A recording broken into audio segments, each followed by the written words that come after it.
Vijayawada university మంచి భవిష్యత్తు కోసం తెలుగు విద్యార్థులు ఇష్టపడే యూనివర్సిటీ. కాల్ 9059052378 9059052379.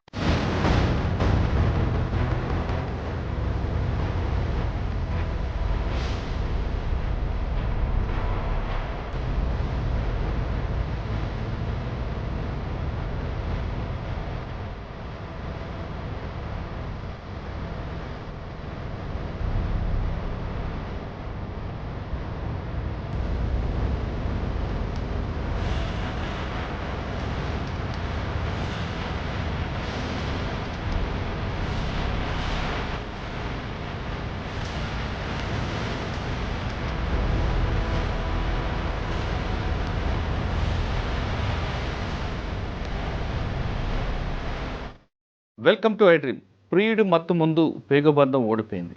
చిన్నాడు స్నేహితుతో వివాహేతర సంబంధంగా అడ్డొస్తున్నాడని 3 పిల్లల్ని ఒక తల్లి చంపేసింది. సాధారణంగా తల్లులు తమ పిల్లలు అన్నం తిన్నాక తింటారు, సరిపోతుందని వాళ్ళ పస్తులుండి పిల్లలకు అన్నం పెట్టి చూస్తున్న ఈ కాలంలో ఆ తల్లి పెరుగన్నంలో విషం కలిపి ఆ 3 పిల్లల్ని చంపేసింది. అసలు మహిళలో ఇంత క్రూరత్వం ఎందుకు వస్తుంది అనే విషయం మనతో మాట్లాడడానికి ప్రముఖ సైకాలజిస్ట్ డాక్టర్ మృదులా కపిల గారు ఉన్నారు. మేడం అడిగి చాలా విషయాలు మాట్లాడారు. మేడం నమస్తే అండి. నమస్తే అండి. మన సమాజంలో మహిళలు అంటే చాలా గౌరవం, అందులో తల్లి అంటే ఇంకా గౌరవం ఉంటుంది. అసలు కంటికి రెప్పలా చూసే తల్లి ఒడిలో పడుకోని ఉండాలి, అంత భద్రత ఉంటుందని పిల్లలు భావిస్తారు. కానీ అటువంటి తల్లి తన పక్కన పడుకున్న పిల్లల్ని ఈ విధంగా చంపుతుందని ఎవరు ఊహించారంటే సాధారణంగా చాలా రేర్ కేసులు. ఇటువంటి నైజం పాములకు ఉంటాయి.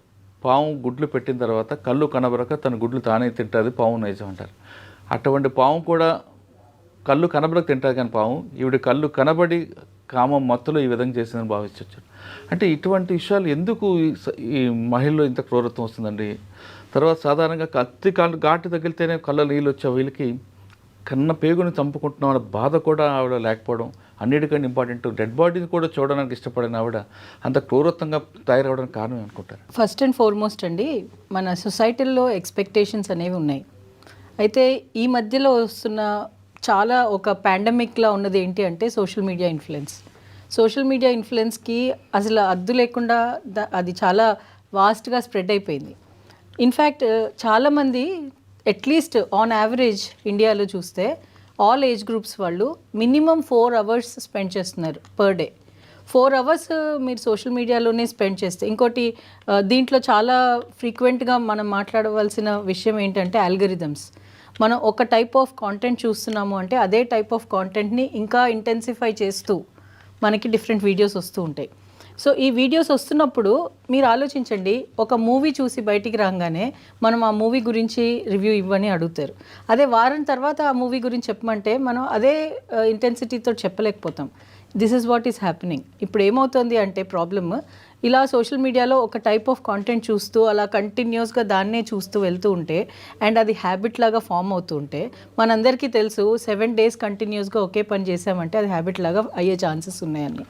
సో ఇమోషనల్ కంట్రోల్ అనేది మనలో లేనప్పుడు ఇలాంటి హ్యాబిట్ ఫార్మేషన్స్ చాలా ఈజీగా ఉంటుంది. అంటే సోషల్ మీడియా అనేది ఇప్పుడు వచ్చిందండి. సోషల్ మీడియా రాకముందు కూడా కొన్ని కేసులు రిపోర్ట్ అయ్యాయి. ఎస్ఆర్ నగర్లో శైలజ అని ఒక ఆమె ఉంటారు.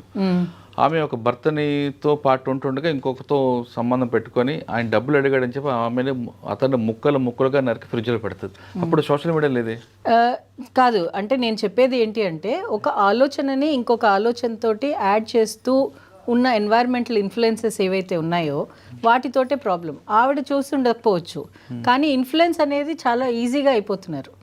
ఇన్ఫ్లుయెన్స్ అంటే ఏంటి? మనం చుట్టుపక్కల వాళ్ళ అభిప్రాయాన్ని మన అభిప్రాయంగా మార్చుకోవడం, అంటే సెల్ఫ్ కంట్రోల్ లేకపోవడం. సెల్ఫ్ కంట్రోల్ అనేదే ఇమోషనల్ ఇంటెలిజెన్స్.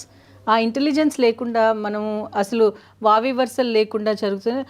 మీరు చెప్పే ఒక్క ఇష్యూవే కాదు, నిన్న కూడా పేపర్లో వచ్చింది, కూతుర్ని రేప్ చేసి యావజ్జీవ కారాగార శిక్ష అనుభవిస్తున్న తండ్రి మీరు ఇందాక అన్నట్టు ఒక తల్లి కానీ తండ్రి, parents as such are home is a safe environment. వాళ్ళకి పిల్లలకి ఇంతకంటే సేఫ్ ఎన్వైర్న్మెంట్ లేదు అనే ఆలోచన ఉన్నప్పుడు వాళ్ళే పిల్లలకి శత్రువులుగా మారుతున్నారు. ఎందుకు అంటే వాళ్ళు ఇన్ఫ్లుయెన్స్ అవుతున్న పద్ధతిని బట్టి, చుట్టుపక్కల ఉన్న వాళ్ళ పద్ధతిని బట్టి.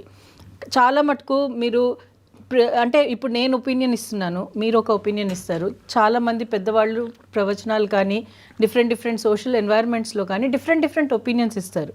కానీ మీరు అంటే మీరు ఇన్ ద సెన్స్ ఎవరైనా అది విన్నప్పుడు దాంట్లో మీ ఆలోచనని కలిపి మీకున్న ఇన్ఫ్లుయెన్స్, మీకున్న ఎక్స్పీరియన్స్ ఇప్పటిదాకా ఉన్నది, మీకున్న నాలెడ్జ్, విజ్డమ్ అదంతా దాంట్లో యాడ్ చేసుకుని దాని నుంచి మీరు రెస్పాన్స్ తీసుకోవాలి, ఇన్ఫరెన్స్ తీసుకోవాలి. కానీ ఏమవుతుంది అంటే మీ ఇన్ఫ్లుయెన్సే నా ఇన్ఫ్లుయెన్స్ అయిపోతుంది. సో అవతలి వాళ్ళు చెప్పేది వాళ్ళ అభిప్రాయాన్ని బట్టి చెప్తున్నారు. ఆ అభిప్రాయ భేదంని మనం రికగ్నైజ్ చేసి మనదంటూ ఒక అభిప్రాయం ఫామ్ చేసుకుంటే ఇలాంటి ప్రాబ్లమ్స్ ఉండదు. కానీ అంత అవగాహన ఇప్పుడు ఉన్న వాళ్ళకి ఎక్కడుంది? ఎక్కడి నుంచో అంటే ఒకప్పుడు ఊర్ల నుంచి రూరల్ ఏరియాస్ని ఉన్నవాళ్ళు ఆ రూరల్ ఏరియాస్లో ఉన్న పెద్దవాళ్ళ మాటలు వినేవాళ్ళు. కొంచెం కట్టుబాట్లు ఉండేవి గ్రామానికి కానీ ఒక విలేజ్కి కానీ. ఇప్పుడు ఆ కట్టుబాట్లు విలేజెస్లోనూ లేవు. ఏంటి అంటే ఎక్స్ప్రెషన్ ఆఫ్ స్పీచ్, మీకు ఫ్రీ స్పీచ్ ఉంది, మీకు ఫ్రీడమ్ ఉంది, మీకు ఇంత అంటే ఎక్స్ప్రెస్ చేయడానికి మీకు అలౌ చేస్తున్నారు అని అంటే మన ఇష్టం వచ్చినట్టు విచ్చలవిడిగా ఎక్స్ప్రెస్ చేయడం కుదరదు. సో ఇప్పుడు ఈ తల్లి విషయమే తీసుకోండి, మనం ఎన్ని ఎక్స్ట్రా మ్యారిటల్ అఫైర్స్ చూస్తున్నాము చుట్టుపక్కల. అంటే అవన్నీ ఇప్పుడు మీడియా వైపు నుంచి కానీ టీవీలో కానీ డిఫరెంట్ ఛానల్స్లో కానీ దాన్ని ఒక్కొక్క విధంగా దాన్ని ఎక్స్ప్లెయిన్ చేస్తూ ఉంటారు. ఎవరు ఎక్కడ ఎలా ఇన్ఫ్లుయెన్స్ అవుతున్నారు అన్నది తెలియదు మనకి. అలాంటప్పుడు బాధ్యత ఎవరిది? రెండు పక్కల సొసైటీ కూడా చూసుకోవాలి, in the same way media చూడాలి, ఇన్ ద సేమ్ వే వింటున్న వాళ్ళు కూడా ఎంతవరకు ఇన్ఫ్లుయెన్స్ అవ్వాలి అని ఏది చూపిస్తే అది మనం కరెక్ట్ అనుకుంటే దాన్ని వ్యాలిడేట్ చేయకుండా. కేసు తీసుకుంటే ఈ కేసులో అమ్మాయి వెర్షన్ డిఫరెంట్గా ఉందండి.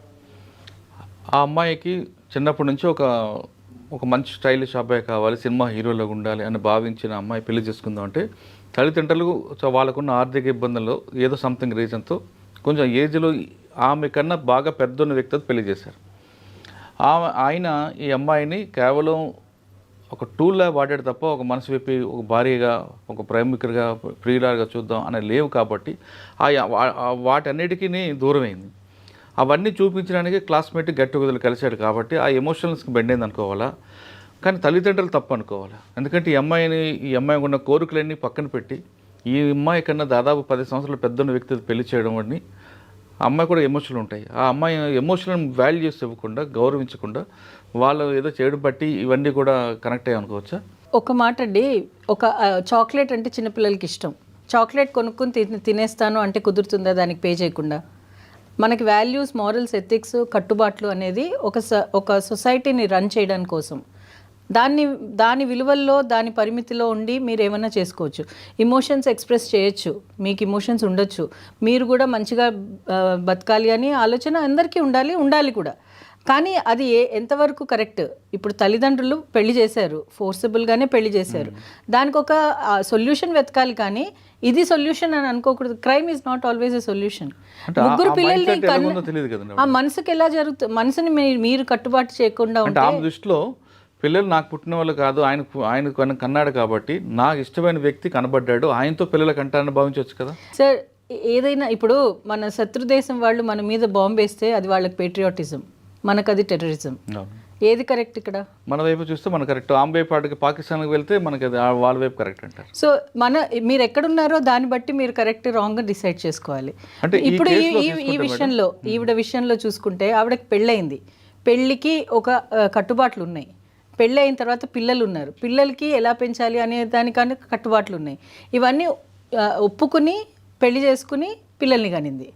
ఇట్స్ నాట్ అడాప్టెడ్ చిల్డ్రన్, ఆవిడకి పుట్టిన వాళ్ళే. ఒప్పుకుందని మనం ఎందుకు అనుకోవాలి? బలవంతం తల్లిదండ్రులు చేస్తుండొచ్చు కదా. ఆ అమ్మాయికి, ఏ అమ్మాయికైనా కొన్ని ఆనందాలు ఉంటాయి, కొన్ని సంతోషాలు ఉంటాయి, కొన్ని కోరికలు ఉంటాయి. ఆమె దృష్టిలో ఒక హీరో ఎవరు ఉండాలి, ఎవరో వ్యక్తిని కట్టబెట్టారు.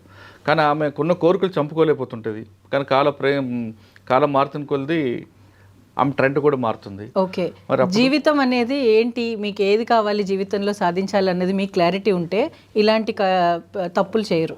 ఎందుకు అంటే లాంగ్ టర్మ్గా మీకు ఏం కావాలి? ఒక క్రైమ్ చేస్తే పోలీసులు పట్టుకుంటారని తెలీదా? సొసైటీలో ఇన్నేళ్ళు ఒక ఆవిడకి ఎంతో ఏజ్ ఉంటుంది కదా, ముగ్గురు పిల్లలు తల్లి అయిందంటే మ్యాక్సిమం ఒక 25-30 ఉండొచ్చు ఏజ్. 30 ఏళ్ళగా మీరు బ్రతుకుతున్న సొసైటీలో కొన్ని కట్టుబాట్లు ఉన్నాయి. ఇవి అతిమీరితే నాకేం కాన్సిక్వెన్సెస్ వస్తాయని తెలీదా? తెలిసినప్పుడు ఆ క్షణం ఆ ఒక్క ఫ్యూ మినిట్స్ ఆఫ్ ఇమోషనల్ ఇంబ్యాలెన్స్కి లైఫ్ని అంతా ఇచ్చేసేసింది, అంటే వేస్ట్ ఆమె ఆయన మత్తులో పూర్తిగా ఉంది కాబట్టి ఇంకా ఆమెకు తెలిసినట్లేదు. మత్తు అనేది ఆవిడకి తెలియనప్పుడు చుట్టుపక్కల వాళ్ళు చెప్పాలి. అంటే ఎవరితో షేర్ చేసుకోలేదేమో ఆమె. అంటే మనం ఇప్పుడు ఏమో అనేవి బోల్డ్ అని ఉంటాయండి అక్కడ. మనకి అంటే నిజానిజాలు తెలియకుండా మనం క్లియర్గా ఆవిడదే తప్పు లేకపోతే ఆయనదే తప్పు అని చెప్పలేము. కానీ ఇలాంటి సిచ్యువేషన్స్ని మనం ఎగ్జాంపుల్గా తీసుకుని సొసైటీకి ఏ మెసేజ్ ఇవ్వాలి అని ఆలోచిస్తే, ఒకవేళ ఇలా మేజర్గా ఇప్పుడు ఆమె కాన్సిక్వెన్సెస్ చూసి ఇలా ఆలోచించే వాళ్ళందరూ వాళ్ళని కట్టుబాటు చేసుకోవాలి. బికాజ్ ఏ క్రైమ్ కన్నా తప్పకుండా పనిష్మెంట్ ఉంటుంది. సత్యమేవ జయతే మనం యాక్సెప్ట్ చేస్తున్నది, ఎప్పుడైనా సత్యమే విన్ అవుతుంది. అలాంటప్పుడు మీరు ఎలాంటి సిచ్యువేషన్లో ఉన్నా సరే ఇమోషన్స్ని ఎంత కంట్రోల్ చేసుకోవాలి. ఎవరికి అంటే చాలామంది చిన్నపిల్లలకో లేకపోతే యంగ్స్టర్స్కి కూడా నాకు సల్మాన్ ఖాన్ అంటే ఇష్టం, నాకు హృతిక్ రోషన్ అంటే ఇష్టం, నాకు సచిన్ టెండూల్కర్ అంటే ఇష్టం, నాకు ధోని అంటే ఇష్టం, వాళ్ళు వెళ్ళి వాళ్ళని పెళ్ళిళ్ళు చేసుకుంటారా? కాదు కదా. అంటే వాళ్ళు సరే వాళ్ళ ఐడియల్స్ సెలబ్రిటీస్ వాళ్ళని అందుబాటులో ఉండరు, సో దానికి ఈక్వలెంట్గా ఆల్టర్నేటివ్ ఎవరు కనపడితే వాళ్ళని చేసుకుంటా అంటే సివిలైజేషన్ ఎక్కడి నుంచి వచ్చింది? మానవిత్వం అంటే సొసైటీ అనేది కట్టుబాట్లతోటే ఉంటుంది, లేకపోతే అలాగ సహజీవనం అంటే అంత కమ్యూనిటీస్లో ఉండలేరు. ఓకే సార్, ఆ విషయం పక్కన పెడదాం మేడం. మీరు చెప్పింది కరెక్ట్, సోషల్ మీడియా ఎఫెక్ట్ మీద ఉంది కాబట్టి నేరం చేసేది. కానీ ప్రతి తల్లికి తర్వాత నేరం చేసిన తర్వాత భార్యని చంపిన భర్త అయినా, భర్తకు చంపిన భార్య అయినా, పిల్లలు చంపిన తల్లి అయినా, నేరం జరిగిన తర్వాత వాళ్ళు పరివర్తన వస్తుందండి. తప్పు చేసామన్న ఫీలింగ్ వస్తుంది. కానీ ఈమెలో అసలు ఆమె ఏం మాత్రం కంటి నుంచో కనీసం ఒక బొట్టు కూడా రాల్చకుండా డెడ్ బాడీ చివరి చూపు చూడమని చెప్పినా సరే చూడకుండా లేదంటే అంత కఠినంగా ఆడవాళ్ళ మనసు ఉంటుంది అంటారా? అంటే ఆడవాళ్ళ మనసు కంట ఆవిడ అనుభవించిన లైఫ్ ఎలాంటిదో మనకు తెలియదు. దాని గురించి మనం శ్రద్ధ పెట్టాలి. ఇక్కడ ఆడవాళ్ళ మనసు అనేది ఆడవాళ్ళైనా మగవాళ్ళైనా హ్యుమానిటీ ఒకటే, వాళ్ళకి ఎక్కువ వీళ్ళకి తక్కువ ఉంటుందని నేను అనుకోవట్లేదు. కానీ పరిస్థితులు ఆవిడ అలాంటి అంత క్రూరంగా మారడానికి ఏంటి కారణాలు అన్నది ఐ కాంట్ కమెంట్. ఒకవేళ కారణాలు ఉండొచ్చు, 100 కారణాలు ఉండొచ్చు. భర్త వైపు నుంచి వేధింపులు ఉండొచ్చు, అత్తమామలు ఉండొచ్చు, లేదా ఆర్థికంగా స్తోమత లేదనొచ్చు, భర్త డ్రైవర్ అని ఎవరైనా సమాజంలో కించపరచచ్చు. కానీ పిల్లలు ఏం చేశారండి? పిల్లలు అంటే ఇప్పుడు నేను ఆవిడని సపోర్ట్ చేస్తున్నానని కాదు, కానీ ఇప్పుడు మన పరిస్థితిలో ఎవరైనా సరే ఎక్స్ట్రీమ్గా ఒక పిల్లిని గోడ దాకా తోసేశారంటే అది కూడా వెనకబడుతుంది. సో అప్పుడు ఏ వివక్షణ ఉండదు, కరెక్ట్ రాంగ్ అనేది ఉండదు. అందుకని అలా చేసినట్టుంది ఆవిడ ఇన్ఫ్లుయెన్స్ తోటి. ఎవరి ఇన్ఫ్లుయెన్స్ అయినా అయి ఉండొచ్చు, ఆ ప్రియుడి ఇన్ఫ్లుయెన్స్ కూడా అయి ఉండొచ్చు. నువ్వు అడ్డు తొడుక్కుంటే మనం వెళ్ళిపోవచ్చు అనే ఆలోచన ఆయనది కూడా ఉండొచ్చు. కానీ కాన్సిక్వెన్సెస్ అనేది ఎంత చెప్పినా ఎంత మత్తులో ఉన్నా ఆ పేగుబంధం అనేది ఉంటుంది కదా మేడం ఆడవాళ్ళకి. దాన్ని ఎవరు చంపలేము కదా. దానికి పేగుబంధం ఎమోషనే కదండి, అది ఒక ఎమోషనే. సో ఇప్పుడు మీరు అన్నట్టు ఆవిడ ఏం అనుభవించింది అన్నది మనకు తెలీదు. ఎందుకు అలాంటి ఆ క్షణకాలంలో అయిన విషయం అయి ఉండొచ్చు. ఆవిడ అవతల వాళ్ళ కొంతమంది డిఫెన్స్ మెకానిజమ్స్ ఉంటాయి. సిగ్మెండ్ ఫ్రాయిడ్ అన్నారు డిఫెన్స్ మెకానిజమ్స్ అని. నేను ఫర్ ఎగ్జాంపుల్ మీకు చాలా స్ట్రెస్ ఉంది ఆఫీస్లో, మీరు ఎవరి మీద చూపిస్తారు? మీకంటే తక్కువ ఉన్న వాళ్ళ మీద చూపిస్తారు. అది మీ పిల్లలే అవ్వచ్చు, భార్య అవ్వచ్చు, భర్తే అవ్వచ్చు, లేకపోతే ఇంట్లో పని మనిషి అవ్వచ్చు, ఎవరో ఒకళ్ళు. అంటే మీకంట మీరు అనుకుంటున్నట్టు వాళ్ళు తక్కువగా ఉన్నారు, మీ సబార్డినేట్స్ అని అనుకున్నప్పుడు మీరు దాని మీద చూపిస్తారు. ఇన్ ద సేమ్ వే ఈవిడ డిఫెన్స్ మెకానిజం ఇలా చూపించింది. ఆవిడకి కోపింగ్ మెకానిజమ్స్ లేవు, చిన్నప్పటి నుంచి పెంచి ఉండరు. అలాగా పెంచి ఉంటుంటే ఆవిడకి వేరే ఆల్టర్నేటివ్స్ ఆలోచన వచ్చేది. దీన్ని ఎలా సాల్వ్ చేసుకోవాలి? First of all situation is not right. మీరు కొన్ని కమిట్మెంట్స్ ఉన్న తర్వాత అలాంటి సిచ్యువేషన్లోకి రాకూడదు. ఆ సిచ్యువేషన్లోకి వచ్చారు, మీరు అన్ఎక్స్పెక్టెడ్గా వెళ్ళిపోయింది అంటే మీరు ఏ విధంగా దాన్ని ట్యాకిల్ చేస్తున్నారు అనేది మీ ఇమోషనల్ ఇంటెలిజెన్స్ మీద ఉంటుంది. అది నేర్పించాలి పిల్లలకి. ఇప్పుడు అంత సమాజంలో ఇంత గొడవలు ఎందుకు అవుతున్నాయి? క్రైమ్కి రీజన్ ఏంటి అంటే మేజర్గా వాళ్ళని సరిగ్గా పెంచకపోవడం, వాళ్ళని ఎక్స్ప్లెయిన్ చేయడం. మిస్టేక్ అని నేను అనను, కానీ వాళ్ళకు కూడా తెలిసి ఉండదు, తల్లిదండ్రులకు కూడా వాళ్ళకి తెలిసి ఉండదు. అంటే నా పిల్లలు మంచిగా పెరుగుతున్నారనే అందరూ అనుకుంటారు. ఉండొచ్చు ఒకటండి, తెలిసిన తర్వాత కూడా మాదే పెత్తనం ఉండాలని కొంతమంది ప్రవర్తిస్తుంటారు. అదే మనుషులు వివిధ రకాలుగా ఉంటారు. ఎవరు ఎలా ఆలోచిస్తారు అనేది వాళ్ళు చెప్పందే. పర్సనాలిటీ అనేది నేను చెప్పందే, నేను ఎలాంటి పర్సనాలిటీ అనేది మీకు తెలీదు. గెస్ చేయడము అవన్నీ వేరే విషయము, అనలైజ్ చేసి సైంటిఫిక్గా చేయడం అది వేరే విషయం. కానీ మామూలుగా మొహం చూసుకున్నప్పుడు మీరు నేను ఎలాంటి దాన్ని మీకు తెలీదు, మీరు ఎలాంటి వారు నాకు తెలీదు. అదంతా నేను చెప్తే నేను ఎలాంటి దాన్ని అని నేను చెప్పేదాకా మీకు కూడా తెలియదు. ఇన్ఫ్యాక్ట్ నాకే తెలీదు నాలో ఉన్న లోపాలు ఏంటో నాకు తెలియదు. ఎవరిలో ఉన్న లోపాలు వాళ్ళు ఇంట్రోస్పెక్షన్ చేస్తే కానీ తెలియదు. Self awareness one of the aspect of emotional intelligence. ఈ కేసులో తీసుకుంటే ఈ అమ్మాయికి చిన్నప్పుడు ఆయన పెళ్లి చేస్తున్నప్పుడు ఆ అమ్మాయి విలువలకు గౌరవించుంటే ఈ పరిస్థితి వచ్చి ఉంటుందా? విలువలకు గౌరవించి ఆవిడకి తగ్గిన భర్తని చేసిన తర్వాత కూడా ప్రాబ్లమ్స్ వచ్చిన ఫ్యామిలీస్ ఎన్ని ఉన్నాయండి? ఉంటాయి. ఉన్నప్పుడు ఆవిడ మరి అలా నేను అన్నాను కదా అలా అంత మాత్రం నాకు చేసేస్తారా? పెద్దవాళ్ళు కదా, మీరు నా బాధ్యత తీసుకోరా అని అడిగితే దీనికి ఇది అది అని కరెక్ట్గా సిచ్యువేషన్ మనం చెప్పలేం. మనిషిలోనే పరివర్తన రావాలి, మనిషి ఆలోచనలోనే పరివర్తన రావాలి. ఒక ఆలోచన వచ్చినప్పుడు ఎలాంటి ఆలోచన వస్తే అది నాకు సమాజానికి హితం చేస్తుంది అనేది ఆలోచించి దాని ప్రకారంగా మా పిల్లల్ని పెంచాలి. అలాంటి వాళ్ళనే సిటిజన్స్గా ఇవ్వాలి. That's the first function of family అంటేనే ప్రొక్రియేషన్ అంటేనే సిటిజన్స్ని డెవలప్ చేయడం. ఒక మంచి సిటిజన్, నేను ఎలాంటి సిటిజన్ని సొసైటీకి ఇస్తున్నాను అనే ఆలోచన ఉండాలి ప్రతి వాళ్ళకి. అండ్ నేను పెద్ద అయ్యాక కూడా నేను ఎలా కాంట్రిబ్యూట్ చేయగలుగుతాను సమాజానికి, ఏంటి నేను ఇచ్చే మెసేజ్ ఏంటి, నా పుట్టుకతోటి నాకున్న పర్పస్ ఏంటి, ఇవన్నీ విషయాలు కొన్ని అంటే మనం ఈ సోషల్ మీడియాలో కూడా చెప్పాలి అంటే క్రింజ్ కాంటెంట్ ఎక్కువగా పోతుంది. క్రింజ్ అంటే నెగిటివ్గా ఉండడము, లేకపోతే డార్క్ వెబ్, ఇలాంటివి ఎక్కువగా వెళ్తున్నాయి. ఎందుకు అంటే ఆ ఇమోషన్కి వాళ్ళు రెసిప్రొకేట్ అవుతున్నట్టుగా వీళ్ళకి అనిపిస్తుంది. ఇప్పుడు నేను సోషల్ మీడియాలో చాలా అడిక్ట్ అయ్యి ఉన్నాను అనుకోండి, అదే చూస్తున్నాను. Social media need not be only Instagram are phones. It can be TV, it can be movies, it can be anything which is under vision inspection. So ఈ విషయాలలో ఏమవుతుంది, కొన్ని మూవీస్ నాకు నచ్చుతున్నాయి. ఎందుకు నేను అనుకుంటున్నట్టు వాళ్ళు కూడా చెప్తున్నారు. అంటే they are seconding my opinion. So I will get connected. తప్పు కూడా రైట్ అనుకుంటున్నారు మీరే. ఎందుకు వాళ్ళు కూడా చేశారు కదా, వాళ్ళు కూడా చేశారు. సమాజంలో వాళ్ళ గురించి కమెంట్స్ వచ్చాయి. ఆ కమెంట్స్ని నేను చదివాను. కొంతమంది కరెక్ట్ అంటున్నారు, కొంతమంది రాంగ్ అంటున్నారు. కొంతమంది కరెక్ట్ అంటున్నారు అంటే నా ఇమోషన్కి కరెక్ట్నెస్ వచ్చింది కదా, అంటే నేను చేయడంలో తప్పు లేదు అనే ఆలోచన వాళ్ళకు వస్తుంది. ఈ కేసు రజిత కేసు పక్కన పెడితే ఇటువంటి ఇష్యూస్ చాలామంది మహిళలకి అబ్బాయిలకి అంటే మగవారికి ఎదురవుతుంటాయి ఎక్కడో దగ్గర. అవును.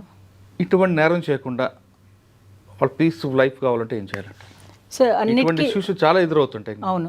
దీనికి ఇమోషనల్ ఇంటెలిజెన్స్ ఒకటే ఒక వెపన్ అండి. వెపన్ అంటే ఎందుకు అని చెప్తున్నాను, ఇమోషనల్ ఇంటెలిజెన్స్లో 5 ఆస్పెక్ట్స్ ఉన్నాయి. 5 aspects: self awareness, self regulation, social skills, empathy and motivation. ఈ 5 స్కిల్స్ మనం నేర్చుకున్నప్పుడు సెల్ఫ్ అవేర్నెస్, నేనేంటి, నన్ను ఏది ట్రిగర్ చేస్తుంది, నా ప్రాబ్లమ్స్ ఏంటి. దీన్ని మీకు ఒక చిన్న స్మాల్ స్టోరీ కింద చెప్పాలి అంటే మీకు మహాభారతం తెలుసు కదా. మహాభారతంలో అసలు మహాభారతం స్టోరీ ఎక్కడ జరిగింది? కురుక్షేత్రంలో ఏమైంది? కౌరవులు పాండవులు ఒకరితో ఒకరు కొట్లాడుకున్నారు. ఇదంతా నడిపింది శ్రీకృష్ణుడు. సో ఇప్పుడు మీరు ఆలోచించండి, మన లైఫ్ను ఒక మహాభారతం కింద తీసుకుంటే ఈ కురుక్షేత్రం అనేది స్ట్రగుల్స్ ఆఫ్ లైఫ్, మనం లైఫ్ లీడ్ చేయడానికి చేస్తున్న స్ట్రగుల్స్. కౌరవులందరూ ఆల్ దీస్ నెగిటివ్ ఆస్పెక్ట్స్ మన గ్రోత్కి హర్డిల్ చేసేవన్నీ కౌరవుల కింద మనం కన్సిడర్ చేస్తే మనకు 100 కాదు, లక్షలు, 90, చాలా వేళ్ళు, కోట్లలో ఉన్నారు. సో ఇవన్నిటికీ ఈ 5 aspects, self awareness, Yudhishthira Dharmaraju ధర్మాన్ని పాటించాలి అని అన్నాడు. ధర్మం అంటే ఏంటి అంటే నేనేం కాంట్రిబ్యూట్ చేయగలను, నా పాజిటివ్స్ నెగిటివ్స్ ఏంటి అని నాకు ఆలోచన వచ్చిందనుకోండి, నేను దాన్ని ఎలా ఉపయోగించాలో నాకు అర్థమవుతుంది. సెల్ఫ్ రెగ్యులేషన్, భీముడు 1000 ఏనుగుల బలం ఉన్నా సరే కృష్ణుడు చెప్పిందే చేశాడు. సో ఆ 1000 ఏనుగుల బలం ఏంటి? మీ పొటెన్షియల్స్, మీకున్న పొటెన్షియల్స్ అవన్నీ. నేను ఇది చేయగలను, నాకు మాట్లాడడం బాగా వచ్చు, నేను ఈవెంట్స్ బాగా ఆర్గనైజ్ చేయగలను, లేకపోతే ఇంటర్పర్సనల్ స్కిల్స్లో నేను చాలా ప్రావీణ్యత ఉంది, వాట్ ఎవర్ XYZ. అవి నేనేంటి అన్నది నాకు అవి రెగ్యులేట్ చేసుకుని నేను అవసరమైన వాటికి యూజ్ చేసుకున్నాను అనుకోండి, I will have a better future. Then social skills, అర్జునుడు 2 చేతులతోటి బాణాలు వేయగలడు.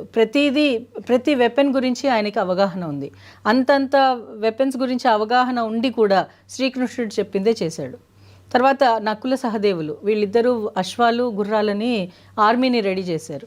మన మోటివేషన్, మన ఎంపతి, ఇవి 2 మనం ఎలా ఉండాలి, మనం ఎలా మనం కండక్ట్ చేసుకోవాలి అన్నది నేర్పుతుంది. సో ఇవన్నీ కనుక మనం అవలంబించుకుంటే మన లైఫ్ స్టైల్లో అవి మనని ముందుకు నడుపుతుంది. మనం కృష్ణుడుగా అంటే మీరే మీ జీవితం ఇచ్చే కురుక్షేత్రంలో మీరే మీరు కృష్ణుడిగా భావించి ఈ 5 ఆస్పెక్ట్స్ ఆఫ్ పాండవుల్ని మీరు కరెక్ట్గా యాక్సెప్ట్ చేసి యూజ్ చేసుకోగలిగితే మీకు సక్సెస్ఫుల్గా ఉంటుంది. మీ ఆలోచన చెడిపోదు, ఎప్పటికీ ఒక డైరెక్షన్లో వెళ్తుంది. సో మన సనాతన ధర్మమే కానివ్వండి, any religion for that matter ఇవే చెప్తుంది. మీకు ఉన్న స్తోమతలను బట్టి, మీకున్న విసినిటీని బట్టి మీరు మీ పొటెన్షియల్ని ఎలా యూస్ చేసుకుంటారు, దాన్ని ఎలా కాంట్రిబ్యూట్ చేయగలుగుతారు. అంటే మీరు చెప్పిన 5 కాకుండా 5 T's ఉంటాయండి. ఆ 5 T's కూడా ఇంప్లిమెంట్ చేయొచ్చా? చెప్పండి అవి. ఒకటి టాక్, రెగ్యులర్గా భర్తతో మాట్లాడడం, లేదా భర్త భార్యతో మాట్లాడడం. 2 టాలరేట్ చేయడం. 3 ట్రస్ట్, ఇద్దరి మీద ఒకరికి నమ్మకం. 4 టూర్, అంటే బయటికి భార్య భర్తలు అప్పుడప్పుడు భార్య అయినా సరే భర్తను తీసుకొని భార్య సరే లేదు ఇద్దరు బయటికి వెళ్తే కొంచెం రిలాక్స్ అవ్వడం. 5 టచ్. ఈ 5 కరెక్ట్గా జరిగితే ఆ ఫ్యామిలీ హ్యాపీగా ఉంటుంది కదా. యా, మనం ఏదన్నా దానికి ఏదన్నా పెట్టుకోవచ్చు. మన పద్ధతి ఏదైనా సరే, దాన్ని ఏ పేరుతో పెట్టినా సరే, ఇంటర్పర్సనల్ స్కిల్స్ అనేది, కాన్వర్సేషన్స్, కమ్యూనికేషన్స్ అనేది చాలా ఇంపార్టెంట్. ఒకరి గురించి ఒకళ్ళకి రెస్పెక్ట్ ఉండాలి, ఒకరి గురించి ఒకరు నేర్చుకోవాలి, తెలుసుకోవాలి. అలాంటప్పుడు చాలా మటుకు ఇందులో సైకాలజిస్ట్ వాళ్ళది రోల్స్ చాలా ఉన్నాయండి. నా అభిప్రాయం ప్రకారం ప్రీ మ్యారిటల్ కౌన్సిలింగ్స్ ఉండాలి. పెళ్ళికి ముందు ఒక కౌన్సిలింగ్ సెషన్ పెట్టాలి. భార్యాభర్తలు అవ్వబోతున్నారు, మీ లైఫ్ ఇలా ఉంటుంది అంటే ఇవి ప్రెడిక్షన్సే, ఫ్యూచర్లో ఇంకా తేడాలు ఉండొచ్చు, కానీ ఇలా ఉండే ఛాన్సెస్ ఉన్నాయి. మీరు ఈ విధంగా మిమ్మల్ని మీరు మార్చుకోవాలి, ఒకరినొకరు మీ కోపతాపాలన్నీ సరి చేసుకోవాలి, బ్యాలెన్స్ చేసుకోగలగాలి. ఒకరి మీద ఒకరికి కమిట్మెంట్ ఉండాలి. కమిట్మెంట్ అంటే ఏంటి? మ్యారేజ్ అనేది ఇన్స్టిట్యూషన్ కదా, ఆ ఇన్స్టిట్యూషన్కి ఉన్న మేజర్ కీ ఫీచర్స్ అన్నీ వాళ్ళకి ఎక్స్ప్లెయిన్ చేయాలి. Then in the same way parental counselling ఇవ్వాలి. పేరెంటల్ కౌన్సిలింగ్ పిల్లలు పుట్టక ముందు వీళ్ళు ప్లాన్ చేస్తున్నప్పుడు వాళ్ళకు ఒక కౌన్సిలింగ్ ఇవ్వాలి. వాళ్ళకి ఈ కౌన్సిలింగ్ ఇచ్చినప్పుడు ఏంటి, పిల్లలు పుడితే మీ బాధ్యతలు ఇలా ఉంటాయి, మీరు ఇలా తయారు చేయాలి వాళ్ళని, సో దట్ వాళ్ళు కమ్యూనిటీకి, విలేజ్కి, సిటీకి, కంట్రీకి కాంట్రిబ్యూట్ చేసేలాగా చేయగలగాలి. సో అలా చేయగలగాలి అంటే మీకు ఈ లక్షణాలు ఉండాలి, మీకు ఈ విజన్ ఉండాలి. ఫ్యూచర్లో మా పిల్లలు ఇలా ఉండాలి అని చెప్పే విజన్ ఉండాలి. ఇవన్నీ ఉన్నాయి అంటే కనుక మీరు పిల్లల్ని కనండి, లేకపోతే వద్దు, మానేసేయండి. మేడం, ఇప్పుడు రజిత లాంటి ఇష్యూ మనకు రాబోయే కాలంలో ఎవరికైనా ఎదురైంది అనుకోండి, చిన్ననాటి స్నేహితుడు కలిశాడని, అటువంటి సమస్య వచ్చినప్పుడు ఏం చేయాలి? దీని గురించే మ్యాక్సిమం ఒక కౌన్సిలింగ్ యూనిట్స్ పెట్టాలండి. ఎక్కడ పడితే అక్కడ మీకు ఒక వెంటిలేటింగ్, ఇప్పుడు ఈ ప్రాబ్లమ్స్ అన్నీ ఎక్కడ వస్తున్నాయంటే తనలో తాను కుమిలిపోయి, నేను ఎవరికి చెప్పాలో అర్థం కాక, నేను ఎవరికన్నా చెప్తే నన్ను జడ్జ్ చేస్తారేమో, నా వ్యాలిడేషన్ బాగుండదేమో అనే ఆలోచనతోటి ఎవరు ఏం చెప్పకుండా బాటిల్ అప్ అవుతున్నాయి. ఈ ఇమోషన్స్ అన్నీ బాటిల్ అప్ అవ్వకుండా ఎవరికన్నా చెప్పగలగాలి అంటే కౌన్సిలింగ్ సెంటర్స్ పెట్టాలి. And government should take role. Government role కాకుండా ఆ విక్టిమ్ ఏం చేయాలండి? ఇప్పుడు ఎవరైతే ఒక అనే అమ్మాయి ఉంది, ఆవిడ 3 పిల్లలు 2 పిల్లలు అనుకుందాం, ఎప్పుడో 20 years తర్వాత చిన్నాడు స్నేహితుడు కలిశాడు, సేమ్ ఎక్స్ప్రెషన్ ఇచ్చాడు అనుకోండి. అటువంటి సమస్యలు ఆమె భర్తకి చెప్పుకోలేదు, ఫ్రెండ్కి చెప్పుకోలేదు, ఆయనతో షేర్ చేసుకోలేదు. ఇటువంటి సిచ్యువేషన్లో ఉన్న అమ్మాయి ప్రజలాగా నేరం చేయకుండా ఉండాలంటే ఏం చేయాలి? వాళ్ళకి వెంటిలేషన్ యూనిట్స్ ఉండాలి. అదే నేను చెప్తున్నది, కౌన్సిలింగ్ సెంటర్స్ ఉండాలి. ఈ సెంటర్స్లో ఎవరు ఉంటారు అంటే, మీకు ఇప్పుడు ఫర్ ఎగ్జాంపుల్ మన సఖీ సెంటర్స్ చూడండి, చాలా సఖీ సెంటర్స్ ఉన్నాయి. వాళ్ళు అక్కడ కౌన్సిలర్స్ ఆర్ అవైలబుల్. చాలా మందికి అవగాహన ఉంది, కానీ సమస్య వస్తేనే అక్కడికి వెళ్ళాలి అనే ఆలోచనతో ఉంటారు. లేదు, మనకు ఒక ప్లేస్ ఉంది, మనం వెంటిలేట్ చేసుకోవడానికి, మన మాట వినడానికి ఒకరు ఉన్నారు అని అనిపిస్తే వాళ్ళు అక్కడికి వెళ్ళడానికి ప్రోత్సాహం ఇవ్వాలి. And not only physical, online. అందుకనే అంటున్నాను, ఆన్లైన్ కూడా దానికి అవేర్నెస్ బిల్డ్ చేయాలండి. వాళ్ళు చెప్పుకోవాలి, వాళ్ళకి దగ్గర వాళ్ళతో చెప్పుకుంటే పర్వాలేదు. దగ్గర వాళ్ళు జడ్జ్మెంట్ చేస్తారనే కదా చెప్పుకోవట్లేదు. చుట్టుపక్కల వాళ్ళ పేరెంట్స్ అంతే ఓపెన్ ఉంటే రజిత అలా ఆలోచించుండేది కాదేమో. చుట్టుపక్కల ఉన్న వాళ్ళు అలాంటి వాళ్ళు ఉన్నారు, అలాంటి సపోర్ట్, ఇమోషనల్ సపోర్ట్ ఉంది అంటే తను అలా ఆలోచించేది కాదేమో. ఎవరో ఒకళ్ళు గైడ్ చేసేవాళ్ళు. ఆ గైడెన్స్, ఆ మెంటోరింగ్ లేదు. ఆ మెంటరింగ్ ఉన్నప్పుడు వాళ్ళకి అలాంటి ప్రాబ్లమ్స్ ఉండవు. అట్లీస్ట్ టు సర్టెన్ ఎక్స్టెంట్ అవన్నీ రెడ్యూస్ అయ్యే ఛాన్సెస్ ఉంటాయి. సో ఏంటి అంటే వెంటిలేటింగ్ యూనిట్స్ ఉండాలి, ఆఫ్లైన్ ఆర్ ఆన్లైన్. ఆన్లైన్ అయితే యూ కెన్ ఆల్సో, మీరు ఒక్కొక్కసారి స్ట్రేంజర్స్తో మాట్లాడడం ఇష్టపడతారు, ఎందుకంటే వాళ్ళకి మీ లైఫ్లో ఇన్ఫ్లుయెన్స్ ఉండదు కాబట్టి. అందుకనే కౌన్సిలర్స్ ఆర్ ఎంకరేజ్డ్. మీరు పోనీ మీ ఫేస్ని కవర్ చేసేసుకోండి, ఓవర్ ద ఫోన్ మాట్లాడండి, ఏదో ఒక పబ్లిక్ నెంబర్ నుంచి మాట్లాడండి. మీ ఐడెంటిటీ ఈజ్ నాట్ ఇంపార్టెంట్. మీకు అక్కడ జరుగుతున్న ప్రాబ్లం ఏంటి, దానికి సొల్యూషన్ ఎలా ఇవ్వగలము, దాన్ని మీ అంతటి మీరు ఎలా సాల్వ్ చేసుకోగలరు అనే సపోర్ట్ ప్రోగ్రామ్స్ ఏవైనా ఉంటే ఇలాంటి క్రైమ్ రేట్ తగ్గుతుంది. బాయ్ ఫ్రెండ్ అవ్వనియండి, ఎనీ సిచ్యువేషన్ అవ్వనియండి, చాలా human interactions are very complex. ఆ కాంప్లెక్సిటీని అర్థం చేసుకోవాలి అని అంటే మీకు అది అర్థమైన వాళ్ళు మిమ్మల్ని మెంటోర్ చేయాలి. అలా మెంటోర్ చేసి మీరు ఇలా చేయండి అమ్మా, ఇవి సొసైటల్ రూల్స్, మీరు ఇలా సైకలాజికల్గా మీరు ఇలా ఎఫెక్ట్ అయితే ఈ ఎక్సర్సైజెస్ చేయండి, లేకపోతే ఇలాంటి ఇంట్రోస్పెక్షన్స్ చేయండి, ఇలాంటి మైండ్ సెట్ని చేంజ్ చేసుకునే యాక్టివిటీస్ చేయండి, ఇలా ఎంగేజ్మెంట్ యాక్టివిటీస్ని ఇంక్రీజ్ చేసుకోండి అని కొన్ని సొల్యూషన్స్ వాళ్ళు చెప్పగలుగుతారు. అది చెప్పినప్పుడు రజిత లాంటి వాళ్ళు చేంజ్ అయ్యే ఛాన్సెస్ ఉంటాయి. ఇకపై రజిత లాంటి ఇష్యూ వచ్చినప్పుడు, రజిత కొంచెం సమస్య వచ్చినప్పుడు ఖచ్చితంగా కౌన్సిల్ సెంటర్కి వెళ్ళాలంటున్నారు డాక్టర్ మృదుల మేడం. లేదు, మీకు దగ్గరలో ఉన్న వాళ్ళు, మీకు మనసుకు నచ్చిన వాళ్ళతో చెప్పి ఆ సమస్య పరిష్కారం వెతకండి. అంతేగాని ఆ మత్తులో పడి నేరాలకు పాల్పడితే మాత్రం జీవితాంతం జైల్లో ఉండడం ఖాయం అంటున్నారు డాక్టర్ మృదుల గారు. ఇది రజిత ఇష్యూలో మృదుల గారు ఒపీనియన్. మరో ఇష్యూలో మళ్ళీ కలుద్దాం. అంతవరకు నమస్తే. Thank you madam. Thank you. Thank you అండి.